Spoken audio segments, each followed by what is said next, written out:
He that the Son set free is free indeed. Freedom, saith the Lord. Freedom, singing my freedom. Oh, freedom, saith the Lord. Give me your freedom. I'm singing my freedom.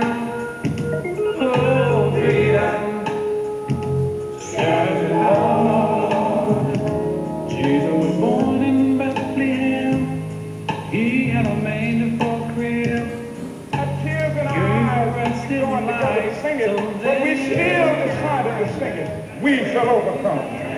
No, before this victory's won, some will have to get thrown in jail some more, but we shall overcome.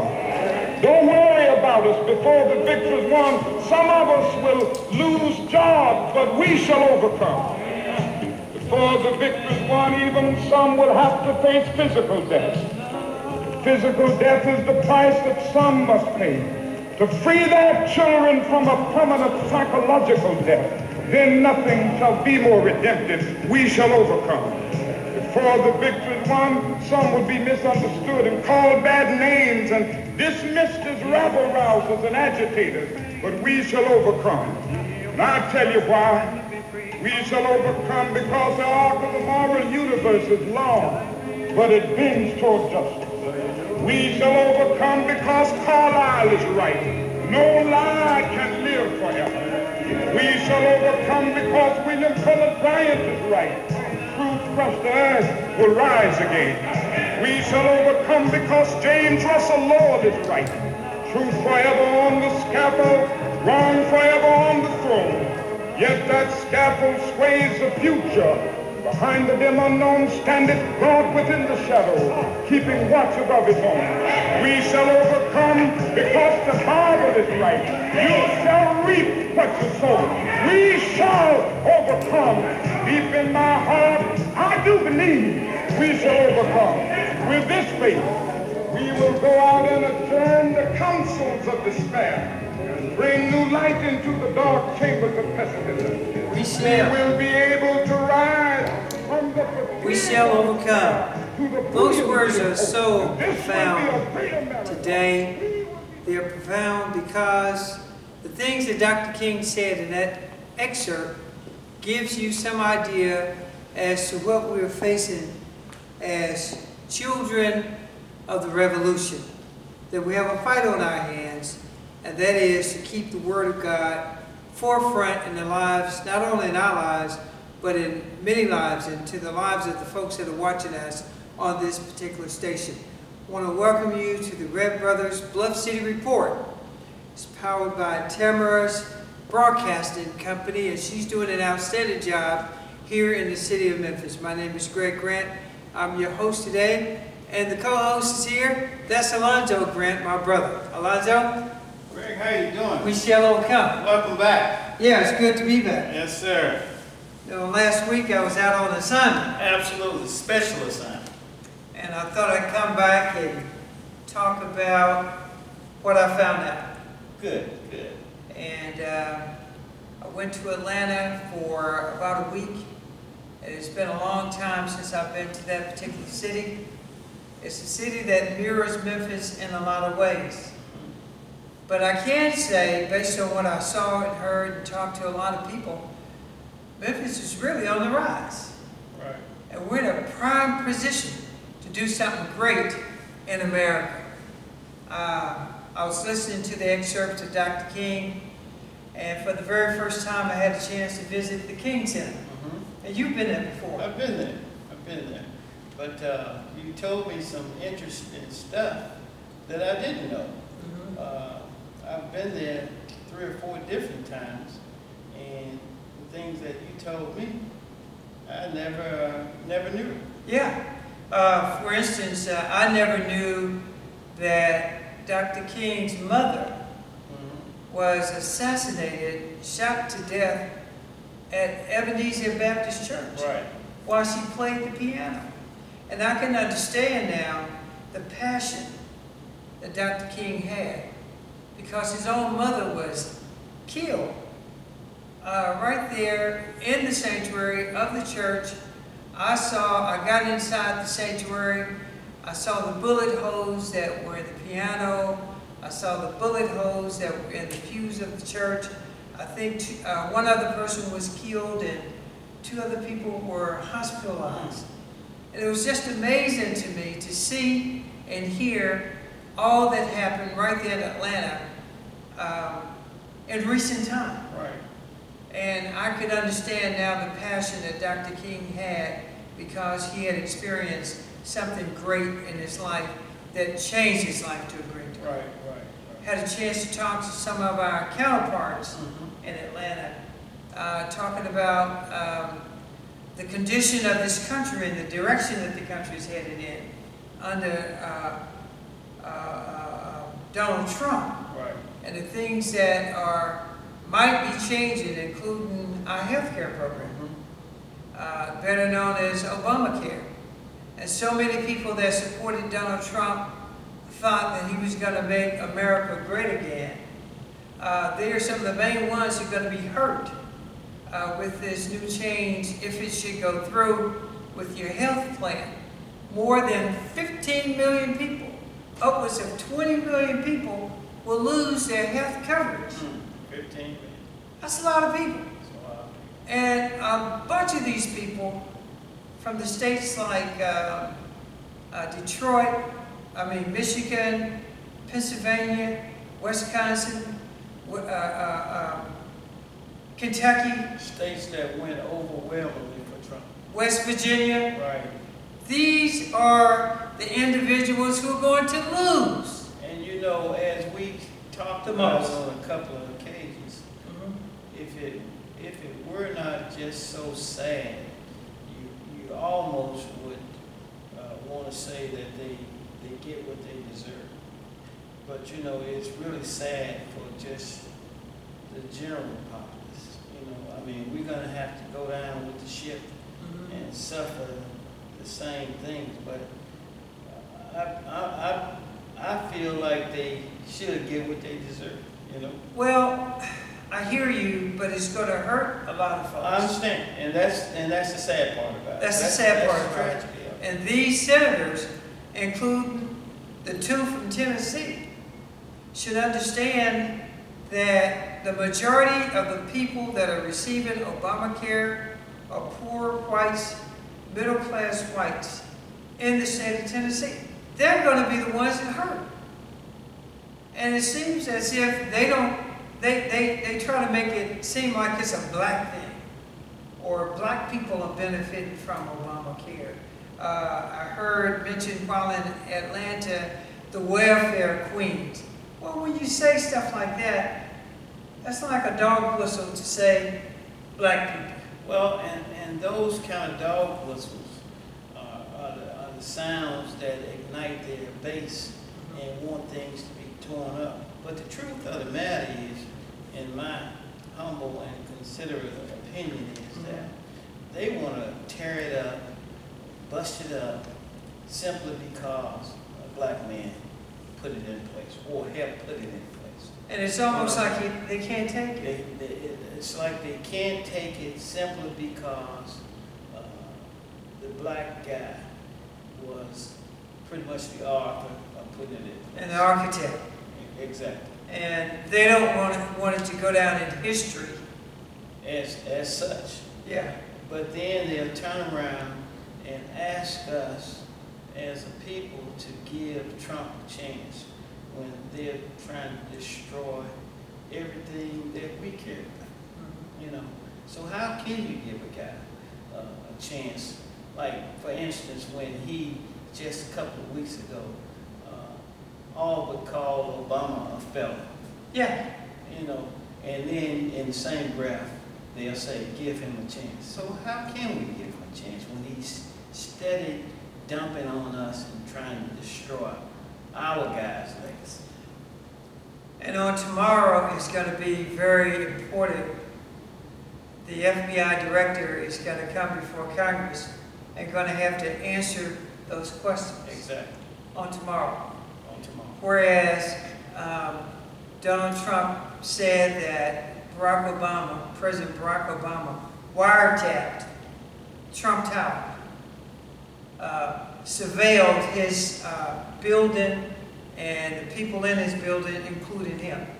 That's a felony. That's right. That you cannot do anything like that on a federal level, and especially the president, without going through the courts Exactly. and getting a fiat of such to make that happen. And he knows that it's not true, but he does the deflect and the end around to keep from talking about the real issues. And his whole motive at this point in this presidency is to destroy whatever President Obama put in place. Now, if we had a guy say if he was coming behind Bush, do you think he could get away with all this? Absolutely not. Barack has had 8 years of success. Scandal-free. Scandal-free. Scandal-free. And it's almost like he wants to put a scandal on that. Remember, he's the main one who said that Barack Obama was not born in the United States. Exactly. And never took it back. In truth. Until the end. Well, he didn't really. His surrogates took it back. To say that he was a U.S. citizen. Right. His people said it. When it came down to him, he was like, okay, yeah. But his people actually went out and said it. So for him to say all of that for 7.5 years, I mean, it's just unconscionable for them to turn around and ask us to get on board with him. It is for me. Yeah, and I too agree with you. We've got to have policies that positively impact our lives. And waiting on other people to do it for us is just not the answer. That's right. So we got to be in a position to inform our people, such as our audience, on a weekly basis of what's going on. We can't be deceived. We can't allow these people to deceive us and lead us down the garden path with this craziness, because it's just straight craziness. We've had the best 8 years of Obama ever. Now the Trump people, they want to take credit for the job numbers. When he was out and Obama was in, the job numbers weren't even real. Now that the job numbers, now that he's in and the job numbers are still good, he wants to take credit for it. And it's really none of it is his making. It has really nothing to do with him. But they're in a position to absorb it. But we got to inform our people that all this is a perpetuated lie. And people, including our congressman here, need to call it what it is. That's right. That Donald Trump is a liar. And every time he opens his mouth, it's a lie. It's a lie. And if it's not a lie, it's something that he made up. That's right. We got to get away from this foolishness of alternative truths and in around fakes. It's a lie. And we got to be in a position to call it a lie. We have a congressman in the 9th Congressional District, Steve Coleman. We need to expect him to stand up for us and call Donald Trump the liar that he is. I haven't heard from Steve Coleman. I haven't heard from him. I haven't seen you know. Steve. So that's got to be the rallying call. I mean, if you're going to represent us on a national level, then you need to be calling out these people when they do things against us. And we haven't heard from him, period. No, hadn't heard from him. So that's why it's so important that we as black people in this situation or in this city have got to take this situation as our own, claim it, and then do something about it. You know, before I left town, I heard them on TV interviewing Ed Stanton, who's the outgoing Attorney General. And the very first thing you might want to say they kicked out going attorney. Okay. He got out before he got fired. Okay. And the very first thing they asked him was if he was going to run for mayor of Memphis. I'm hearing people talking about running for mayor of Memphis, and Jim Strickland has only been in office maybe a year. This is the second year. His second year? We're into the second year. This is March. We're into the third month of the second year. Okay. So I'm hearing all of these things. Which he has 4. Yeah. And I'm hearing all these things and I'm saying, if a guy is doing a good job, of which I believe that Jim Strickland is doing a good job as mayor. I do. of Memphis. Me too, also. I really do. And doing the best he can with what he has to work with. Right. We've had a black mayor for the past 25 years, and I'm trying to figure out what we got to show for it. Well, I'll get back with you on that. Yeah, that's a whole nother show. Because I haven't figured it out either. So No. maybe if we contemplate for the next week or so, we might be able to come up with something. Yeah. So all of you folks that are out there listening and watching us today, the responsibility of the welfare of this city falls squarely on your shoulders. See, a lot of times people watch programs on TV and they feel like this doesn't apply to me. I say that it applies to you 150%. That you have got to be about the business of making a difference. And if you're sitting out there and you are unregistered to vote, then you're part of the problem. Part of the problem. Top of the line. If you're not involved and in the political process of this city, then you're part of the problem. We ask people to write us at the Grant Brothers at P.O. Box 234, Memphis, Tennessee 38101. That's the downtown post office box.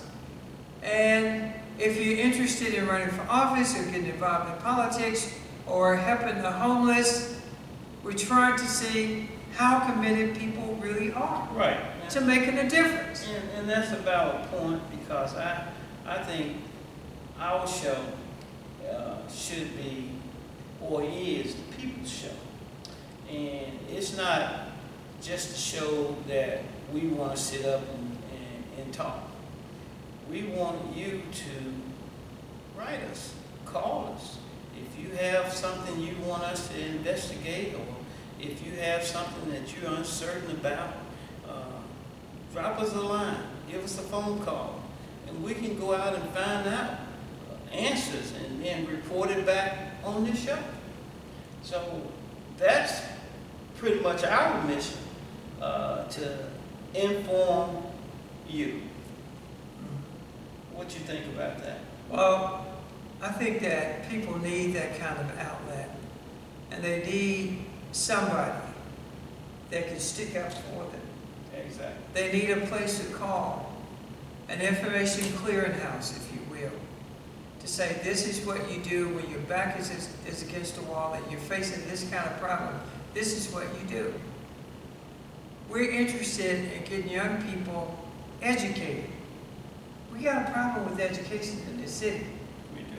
And a couple of weeks ago, when the governor came to town, he talked about Connect Tennessee and the Promise program for kids that were recently out of high school, and then other young people that are 5 years removed, or grown folks that are 15 or 25 years removed from high school.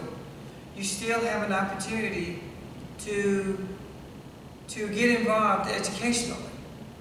And then for those of you who want to get involved in politics, we're the stop that you need to make. That you sit there saying, hey, look, you don't like this, you don't like this, you don't like this. If you don't get involved, nothing will change. You know, we talked about the City Beautiful situation. We talked about the trash that was at 3rd Mountain. Correct. I mean, trash like I'd never seen before. That we were joining up with City Councilwoman Janice Fullilove to make City Beautiful one of her top initiatives. We made one phone call, and within 3 days, the trash was picked up on 3rd and Mallory. And that's called getting involved. Getting involved, making a phone call, even on your street. and people are putting trash out, or somebody gets put out, and they bring all the trash and set it on the street. There's something wrong with that. Right. You know, I asked Janice for Love to investigate that. To say to all you homeowners who are renting your properties out to various folks, they get behind on their rent, you want to take them to court and have them removed from the facility, from the house. There's nothing wrong with that. My impression is if you put somebody out of a house, then you need to be responsible for the stuff you set on the street. Right. And I do believe that it's a time period by city ordinance or law that if a homeowner evicts a person, then they either have 5 to 7 days after they evict those people or that person. If they don't get the stuff off the street, then the person that evicted them, the homeowner, has a responsibility to get that stuff out. Well, I'm sure what I was asking her to do is to look into the process of tweaking that law. And you're probably right on that. But what I was saying is, don't even put folks' stuff on the street. They should be responsible for putting it into a container and giving them 5 to 7 days to come by and pick it up. And if they don't come by and get it, then they throw it into the trash. And people that live in these communities, you got to get involved also. If someone got evicted in my community and their stuff and things were on the streets for an extended amount of time, then I would get on the phone and start calling people myself. Well, I mean, because it only helps and beautifies your community and neighborhood when you get this stuff eradicated. right. But I'm talking day one. Right. It should not be stuff left on the street. Well, if you're getting convicted, or not convicted, but evicted, you already know your stuff is going to be put out the Right. street. You already know that before you get evicted. Right. They have what That the they, sheriff is coming to your house with the lumpers to put your stuff on the street. right. They have what they call a 10-day eviction notice. You get that notice. Absolutely. You know, I mean, that your stuff is gonna be, that's the found court proceeding. You get the 10 days. In 10 days, if you're not out of that house, your stuff gonna be put out on the street on the 10th day. Right. Now, if you get that notice, a 10-day notice that you're going to be evicted, and you don't get your stuff, you don't come and get your belongings from that particular residence, what does that tell me? What does that tell you? Right. That you don't want You it. don't want it. Or you either don't want it or don't have anywhere to No, take it. you don't You want don't it. want it. Period. Because if you wanted it, then you would figure out a way. That's right. Like most folks do when they want something, they figure out a way to get it. That's right. So I'm saying on day one, it should not be put on the streets of Memphis. The evicting party, who is the homeowner, what I'm asking her to do is make it a part of the law to say that you can no longer put folks' belongings on the street. You can put it into a container, hold it for 5 or 6 days, and if they don't come and get it, then you have the responsibility as a homeowner of doing away with it. And I like that because it's no different than if you decide to evict a person. Then you have to give that person, the homeowner has to give that person that's in your home a 30-day notice letter. Even when you go to court. Even when you go to court. When you take them to court, the first thing that the courts ask to see is the 30-day eviction letter that you wrote to the person that's renting your property. Have they been served? Have they been served? Now, if they haven't been served, then what happens? It gets thrown out, And you have to and start you all get over. started all over again. So the ruling or the law that you're proposing makes perfect sense. Yeah, that's what I want to see. Because I know once it get moved out on the curb, nobody comes to pick it up, Folks are just rambling through your stuff every day. The birds and the rats and the roaches, and they're living inside of your stuff every day. It's no good. So the homeowner should have that responsibility of cleaning up the and streets. you're right, because for the most part, if you don't come the first day to get it, Oh man, you're not coming back. you ain't coming? You ain't coming. If you don't get it the day of, you're not coming back. Absolutely. So that's just one of the things that we'd like to see legislatively done in City Hall to help us with our beautification of this city. Also, one of the things that we talked about while I was in Atlanta with some of our counterparts is the National Party. You know, we got new leadership. Correct. And now Memphis is without a Democratic Party per se, because we don't have any leadership. Coming this spring would be the convention time to elect new officers anyway, and they tell me they're getting ready to try to rebuild the Shelby County Democratic Party. Tell me what the party should look like. Well, the party should look like us. If you're talking, say, people that have the numbers, the party should look like black people, if you ask me. But I know when they go and try and rebuild the party, we're not careful, it's going to look like the minority rather than the majority. We are the majority, and the party should look like us. But if we're not careful, it's going to look like the minority, and it'll look like them. And the very first thing that should be on the agenda is voters registration. Right. Rebuilding the party, registering more people to vote, and tightening up the party membership. Having definite goals, committees that are working, having the ability to knock on some doors. And then we need to start looking at the candidates that are currently in position. Right. And what they're doing. And if they're representing us like they should. And I think that primary, we got to get back to the old way political party definition. The primary responsibility of the chairman of the party is to have the ability to raise money to support the party. You know, once the party gets started, we need to try and elect a chairman that has that ability to raise money. And the second thing is the party needs desperately is a headquarters. The party needs somewhere permanently to convene, I would think. I mean, for years and years, the party, even when it was operable, didn't have any permanent place that the party could say it was its own. You know, we were always in the, what is the IBU or IBW? yeah, we were always mooching off of them. Yeah. You know, I mean, At so we their had mercy. to dance at their mercy. You know, for whatever they felt like should go on. So that should be one of our main goals. First goals is to give us a place of residence. Yeah.